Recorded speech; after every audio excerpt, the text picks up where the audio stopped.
What's up, ladies and gentlemen? It's your boy Bullets Gotti. We back with another one. A lot to talk about. This whole the young guy that got locked up, Luigi Mangione, and Daniel Penny. I want to get into the Daniel Penny verdict. I just got off the phone with my cousin, and the crazy part is my cousin is locked up in Altoona, PA, Blair County, with homie. He was there. He told me he seen him come in there. Homie saying he being framed. You know, he's saying that the the people in the town is, got some. But I'm gonna talk about that. I'm gonna talk about that because I think it's a conspiracy there with that. Because my cousin and me was just chopping it up on the jail call, and he was saying he thinks it's a conspiracy, and I really do believe it's a conspiracy too. But let me say this about the Daniel Penny thing, because I see people doing videos talking about, oh, that's an injustice. Listen, first of all, when you look at the Daniel Penny situation, right? Daniel Penny, 25 years old. Jordan nearly 30 years old, right? Daniel Penny was on a train. Jordan nearly's homeless. He was a Michael Jackson impersonator. The young man lost his mother at a young age. His father failed him. Let's just be honest. The father, the uncle, they all failed him, right? He had multiple arrests. He assaulted an elderly woman, all type of things. So he had a lot of problems, and he suffered from sickle cell anemia. So with him having K2 in his system, him suffering from sickle cells contributed to what happened to him. The young man was just trying to stop him and stop him. Now, should he have put it, it's a fight and flight situation. If somebody's in there threatening to kill people, yo, I don't care if I die. I don't care if y'all die. That's the mentality of people that's suffering from mental illness. So he at the point, if you really look at it, these dudes is very violent. If you look on the train, right, a lot of people, you look at the assaults on the train, MTA trains, a lot of assaults, people getting pushed in front of a train, people getting pushed in the tracks, people being robbed, people being slashed, people being assaulted, it's a whole lot of things going on the train. People just wreaking havoc, right? And especially the people that are homeless or the people that just, just come to do dirt to people. So when you got somebody that's going home from work or going to work, and you got somebody coming on there screaming erratic, talking about, I don't care if I die, everybody gonna die, people get scared, and you got civilians on the train that don't know what's gonna happen. They don't know if they're gonna live or die. So when you got somebody screaming like that, and he's disturbed like that, and he don't care if the people live or die, or if he live or die, he's a homicide. That's a suicidal person right there. So at the end of the day, when you really look at it, Daniel Penny wasn't, and I'm going to be honest with y'all, Daniel Penny didn't do what he did to that man on no racial. It wasn't racial. It wasn't a racial situation. We could look and say, oh, that's a racial. No, it wasn't a racial situation. What it was a situation where it was a live or die situation. Like I said, look at Jose Alba. Look at the young brother that was on the train with his girlfriend, and the dude tried to hurt him. The man had a long rap sheet, long as my arms. The young man, defended himself, and, he ended up killing the guy. But, I mean, come on. If you messing with somebody and somebody's not bothering you and you coming trying to be a big bad, wilding out, and somebody got to, I want to make it home and I'm not going to let you take me out, you got to do what you got to do.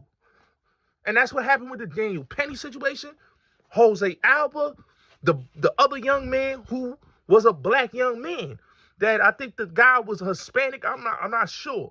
But he defended himself and his girlfriend, and he made it to see another day, and they was trying to charge him, but those charges got dropped. People got to understand, people is tired People is tired in this America, bro. It's a lot of people that's fed up. There's a lot of shit going on. It's a lot of people losing their lives. It's a lot of people going crazy. It's a whole lot of shit going on in this country. And people is getting fed up. And they taking shit in their own, I would say in their own way. And they just going about it. You may say it's wrong. You may say it's right. But they going about it the way they going about it. For a reason. You know, people can't tell nobody what they can and cannot do. You know? And I'm keeping it real. You know, I didn't look at this situation as a race situation. I looked at it as a situation where it was a live or die situation. You know what I'm saying? With everything that's being said and everything that happened, Daniel Penny is a hero. Because those women was on that train, was scared for their life. And it wasn't just white women. It was black women. It was Hispanic women. You know, it was black, Hispanic, white men, Asian. It was all a variety of people that was on that train. They didn't think Daniel Penny was a racist and he just killed this man because he's black. No. It was a dude wilding out on the train and he had to defend himself. It wasn't a race thing. Dudes talking about, oh, y'all, that's how y'all do the mentally ill. Listen, bro, if somebody wilding out and talking about killing people and you don't know what's going to happen, everybody have a right to go home, bro. You know what I'm saying? And it's not about having a bad day. He saw something and he took the action. That's what he's supposed to do. That's what a lot of us should be doing. You don't want people. See, this is why I always say, man, the police don't come in time enough for things to happen. This is why you having shootings on the train. Look at that situation that happened with the dude that jumped the turnstile, fear beat it, and had the gun on the train. Now, he could have killed Shorty and the other dude. But in that situation, homie took the hammer from him, shot him with his hammer, because that dude was the aggressor. He wasn't the aggressor. He was minding his business. Shorty came and defended him. You can't act like Billy Badass and think nothing's going to happen to you. People got to wake up and understand that. But it is what it is. You know, it is what it is. Like I said, with the whole Daniel Penny thing, his acquittal, like I told y'all, man, wasn't a race thing. You know what I'm saying? It was a fight and flight thing. A living death. It was a live or die situation. You know what I'm saying? And people don't know what could have happened. You know what I'm saying? So it ain't a race thing. People making it a race thing because they looking at it as a white dude. So if it wasn't a white dude and it was a black dude and a black dude, what would y'all say? Come on, man. Everything ain't racial, man. Everything ain't racial. You know what I'm saying? But it is what it is. Now I want to get into this Luigi Mangione. I think that's his name. Mangione, I think his name. Yeah, Mangione. I want to get into this young man, the 26-year-old. You know what I'm saying? Daniel Penny, 25. He's 26. So I'm going to get into this 26-year-old Luigi Mangione. Genie, I think his name is, right? And now, looking at this whole United Health CEO murder, I gave y'all my opinion on it. I spoke on it the other day. Now I'm going to give you an opinion on the rest. And I got a little, details from the conversation of talking to my cousin on the phone, which I asked my cousin because he's locked up in Altoona, PA, in Blair County. So he had just called me and I just got off the phone. He said, yo, Gotti, cousin, son that's involved with the thing is here. I asked him, I'm like, yo, his son that did the thing in New York is there? He said, yeah, he just came in there. I saw him. He downstairs, he telling the people he innocent. And, Cuzzo, Buzzin said, yo, that's some conspiracy shit. He like, yo, why dude is in Blair County, Altoona, PA, of all places? That's what Buzzin was like, to expose the corruption here in Altoona, PA. And I'm like, yeah, you're right. I said, you're right. And then he was saying that homie was screaming that I'm innocent. They set me up. And this is coming from, he was talking about the district attorney that he saying there when he came in the building, they set me up, they set me up, they set me up. This is what he was saying, coming in the building. And, my cousin, he told me he got to chop it up with dude and all that. And he's saying that he's innocent and he got framed. Now, let me say this about this whole situation with this shooter. Now, mind you, I watched the video. I watched the situation, the hostels, like they said he was in hostels. I watched the video where he runs to the bike, rides on a bike. He has a black, a black jacket and black pants, rides on a bike. Another video, he smiles with his mask off. I'm going to be honest with you, right? Knowing about history, I'm a conspiracy guy sometimes. And just, I'm going to be honest with y'all. I'm going to really be honest with y'all. And I'm giving y'all my personal feelings on this whole thing, right? I feel like this was a deeper situation. I feel like this situation with the CEO, Brian Thompson, who got murdered, this was dealing with higher ups. Higher ups was involved with this situation.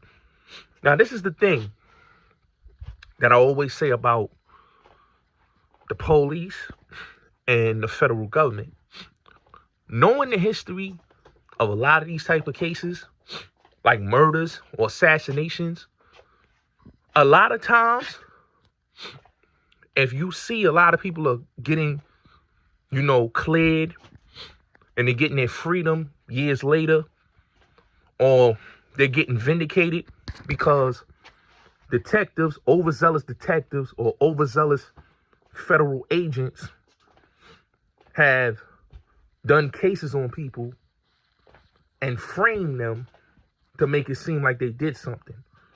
Now, to be honest, if I didn't see the video that was on social media with this case, with the shooting, and I didn't see the pictures, to me, it looked like two different people. It looked like two different people. They saying they had a backpack.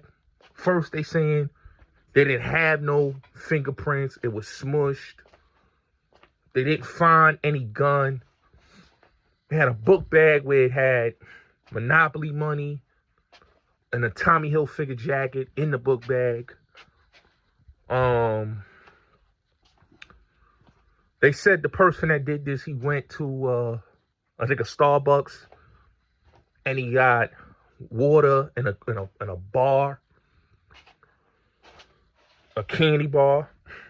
Then they said that this guy was going to Atlanta. He was from Atlanta. Now they're saying that this young man is from state in Hawaii, but he's really from Pennsylvania. I think Maryland or Pennsylvania. No, I think Maryland. No, Pennsylvania. He's from Pennsylvania. He stayed in Maryland. So he went to Stanford University, I think. I don't know if it was Stanford or I think it was Stanford. I gotta go back and look. But he went to Ivy. He did go to Stanford. Yes, he did. He did go to Stanford. He's an Ivy League graduate.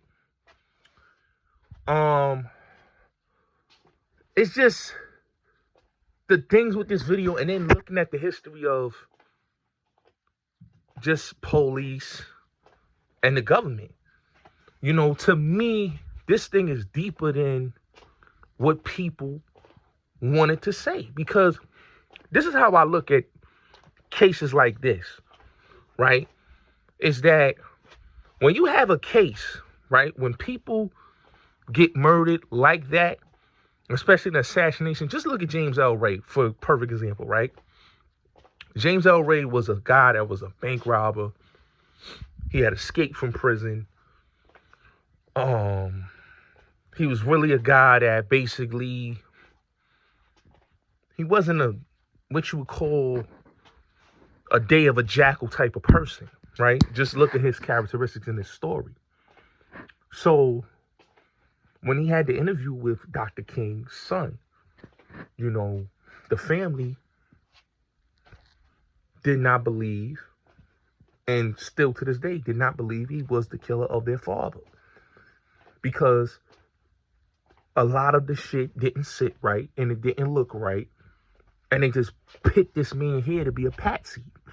Same with Lee Harvey Oswald, which they had him to look like a patsy because, like they said, it was two shooters. Dr. King was two shooters. Lee Harvey Oswald was two shooters. But what people didn't look at those cases is that they use people and make them look like they are the assassins, and they're really just patsies, or these are people that they targeted to make it seem like they did something that they didn't do. And that's what happened with the Dr. King murder, Robert F. Kennedy murder with Sirhan, you know, and a lot of other people, you know. So in this case, it doesn't make sense to me that they said on the news that he was heading to Atlanta. You know, Altoona, PA, and just going to Pennsylvania in general is a 2-hour drive. Going to Pennsylvania, that's a 2-hour drive. You know what I'm saying? That's a 2-hour drive. You know, so a 2-hour drive don't take you those many days. You know, it don't take you those many days to go from New York to Pennsylvania. You know? And that's what people, when you look at that situation, it's like, how is it going to take a man this many days? He left Wednesday. He said he went to a bus depot in Washington Heights. Left Wednesday.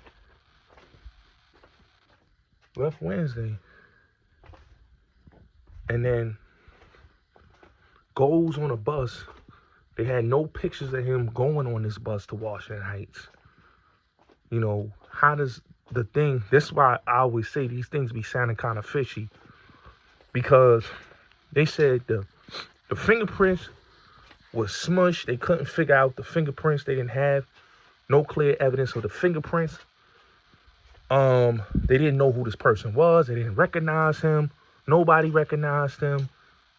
So how can people say that this person did this, or even say this person is the one that did this, when they don't even have anybody that recognizes him or know who he is? Now, the thing that just was odd to me is that they said that this man was heading to Atlanta, but he gets in PA on Monday and he goes to a McDonald's, and they said he has this gun with the silencer, and he's walking to the McDonald's with the fake IDs and the silencer, and it just didn't make any sense to me at all. It didn't make sense to me. You know, just when I watched it today on the news, it just was kind of odd. Because if a guy that's a crafty assassin, he puts Monopoly money in a book bag, a Tommy Hilfiger jacket in the book bag, no trace of no gun. The water bottle had no fingerprints. It was smushed. And none of this, just all of this, just, it seemed odd, and it just seemed out of place to me.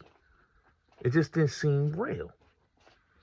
Because if a person did all of this and he got away, and then you find him at a McDonald's because a girl recognized him. I don't know. They said a girl. I don't know who recognized him, but somebody recognized him at McDonald's, and he gets caught in Blair County, Altoona, Pennsylvania, right? In Altoona, Pennsylvania, of all places. You know what I'm saying? That's what me and my cousin was talking. Like, he's like, yo, he like, of all places you get caught in Altoona, PA.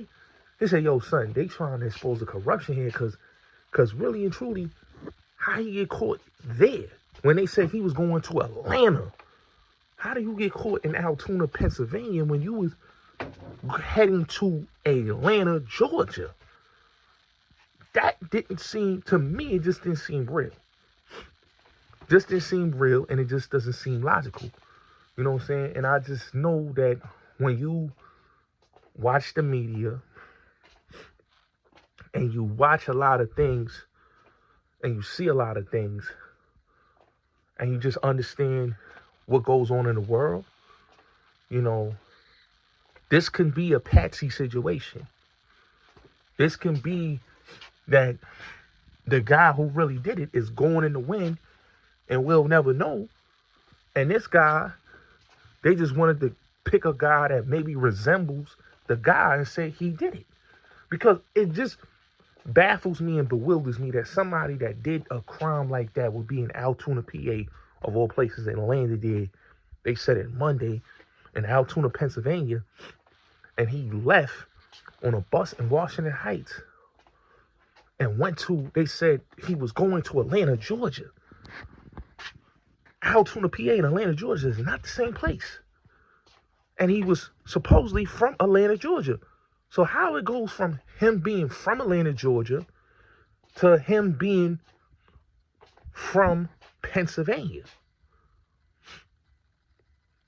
It's kind of suspicious. Him being from Atlanta, Georgia, then him being from the Pennsylvania, Maryland area. That just doesn't make sense to me. You know, that doesn't make sense to me as a person. It seems like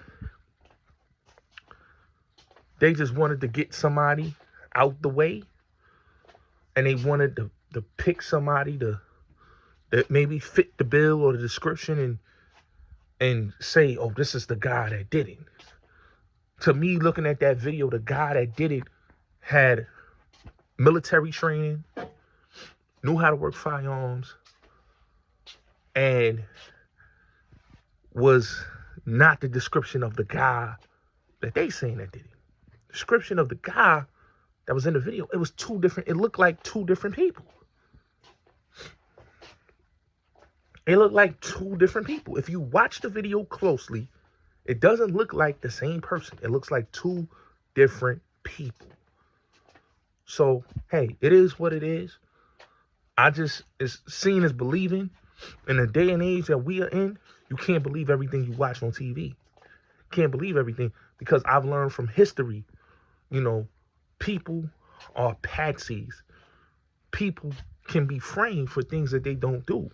We've seen it time and time again. Like I said, you know, the police, the government don't have the best record of picking the right perpetrators that do the crime. So it is what it is. Your boy Bullis Gotti. You already know what it is.